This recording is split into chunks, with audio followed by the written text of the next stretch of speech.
Hej, jeg hedder Thomas. Jeg kommer fra tjenerteamet. I den her video vil jeg vise, hvordan man sabler en champagneflaske. Først vil jeg fortælle lidt om tjenerteamet. Tjenerteamet er et tjenerbureau, der leverer tjenere til akut eller til større selskaber. Gå ind på tjenerteamet.dk og læs mere. Nu tilbage til champagne, som kan være huserende vin, dessertvin, hvad som helst. Der er lidt mere tryk i cava, og folk siger, at man skal holde sig til champagne, men jeg siger, prøv det hele. Man har en fest, og det er altså fest.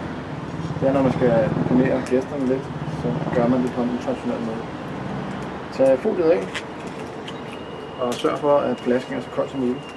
Så skal man finde det svage punkt på flasken, da det ikke gælder om at hakke hovedet af, men finde det svage punkt og få den til at hoppe af.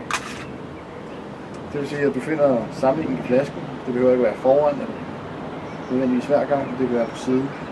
Så når du har fundet samlingen, så har du flasken i 45 grader, så er det klar til det svageste punkt.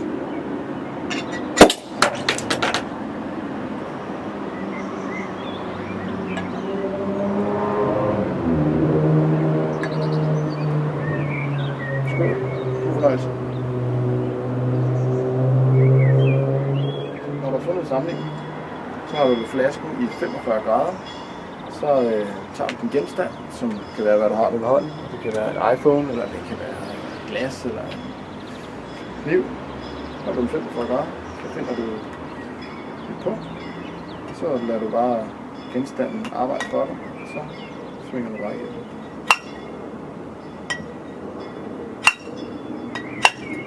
Hvis det ikke virker, så er champagneglas klar til det svageste punkt.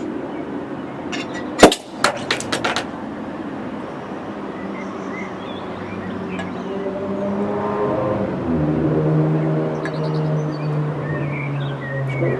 God fornøjelse.